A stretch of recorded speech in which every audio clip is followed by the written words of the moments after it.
आज हम आपके लिए एक खास कहानी शादी का पहला सावन लेकर आए हैं।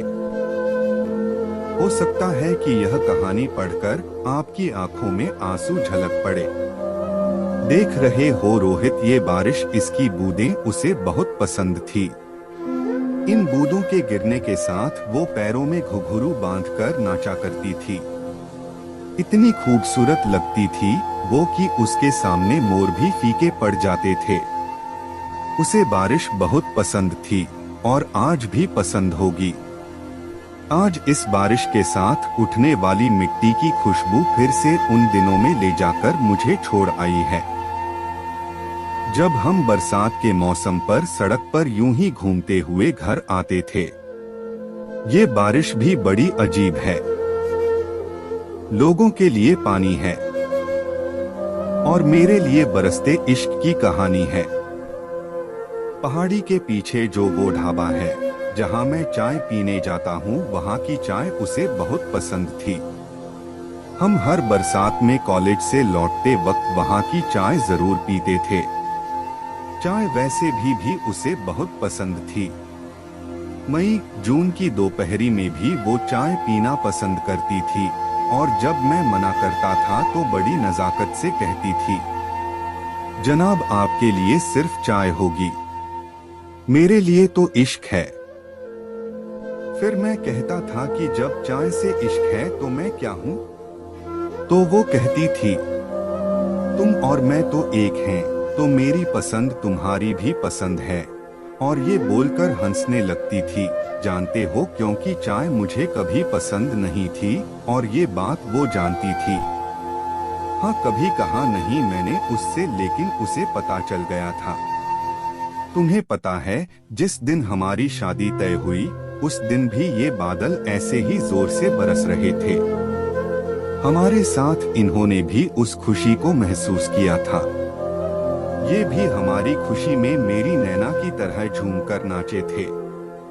उस दिन नैना ने मुझसे कहा था कि हम हमेशा इन बूंदों के साथ नाचेंगे, गाएंगे। मैं हमेशा उसकी इन बेतुकी बातों पर हंसता रहता था। हमारी शादी की ये फोटो देख रहे हो, नैना के चेहरे की मुस्कुराहट, ये खुशी हमारी शादी में दस्तक देने वाली बेमौसम बारिश के लिए थी। लोग बेमौसम बारिश से परेशान थे और मेरी नैना दुनिया की पहली दुल्हन होगी जो बारिश में भीगते हुए फोटो शूट करवा रही थी। नैना को कभी अपने मेकअप, सजने संवरने की कोई चिंता नहीं रही। वो हमेशा से ही ऐसी बेपरवाह सी थी। रोहित सर, वो फोटो तो नहीं है इस एल्बम में? अंशुल, नैना बारिश वाली फोटो का एक अगल एल्बम रखना चाहती थी। उसके लिए अलग एल्बम भी बनवाई थी। शादी के बाद 15 दिन बाद ही मुझे अपनी ड्यूटी पर वापस जम्मू जाना पड़ा। जब यह बात नैना को पता चली तो वो मुझसे बोली कि तुम फौजियों का काम छुट्टी के मामले में बड़ा खराब है, लेकिन ठीक है, जाओ जल्दी आना। सबको बता दो कि तुम्हारे साथ रहने की बरसात में मैंने बुकिंग कर ली है, तो अपनी बारिश तुम यही बिताना मेरे साथ। शादी के पहले सावन में मुझे तुम्हारी छुट्टियां गिफ्ट में चाहिए। मैंने मुस्कुराते हुए कहा था, आपका हुक्म सर। आंखों पर तो वो हंसने लगी थी। जब मैं वापस जा रहा था तो उसने अपनी आंखों में बिखरी नमी को छुपा लिया था। उसकी आंखों से एक आंसू ना गिरा। फिर मानसून आया और जम्मू में बाढ़ आ गई और मेरी छुट्टियां कैंसल हो गई। जब नैना को यह बात पता चली तो बहुत निराश हुई थी वो। उसे मेरे बिना सब कुछ अधूरा ही लगता था, लेकिन मैं क्या कर सकता था, नहीं आ पाया। मैं बाढ़ में फंसे लोगों की जान बचा रहा था। अपनी नैना को उसका मनचाहा सावन ना दे पाया, उसका गिफ्ट उसे नहीं दे पाया। फिर एक हफ्ते बाद पता चला कि नैना बाहर गई थी। लैंडस्लाइड हुआ और नैना अपनी कार के साथ नदी में जा गिरी। 2 दिन बाद उसकी लाश मिली। उस दिन ऐसा लगा जैसे मैं मर गया। तब आया था मैं इस जगह जब मेरी नैना मुझे छोड़कर जा चुकी थी। तब मैं यहाँ से उसकी यादें समेटकर अपने साथ ले गया था। तब से हिम्मत नहीं हुई यहाँ आने की। अब 5 सालों बाद मेरी पोस्टिंग यहाँ हुई तो बहुत हिम्मत जुटाकर आया हूँ।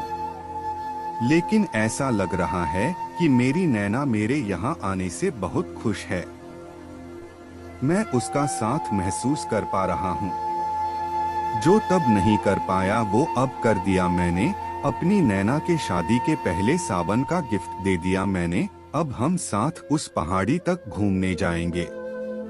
उस ढाबे की चाय भी पीने हम साथ जाएंगे। अब हम दोनों अपना हर सावन एक साथ यही मनाएंगे।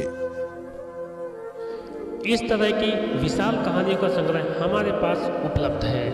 इस तरह की और कहानियों को सुनने के लिए आज ही हमारे चैनल को सब्सक्राइब करें।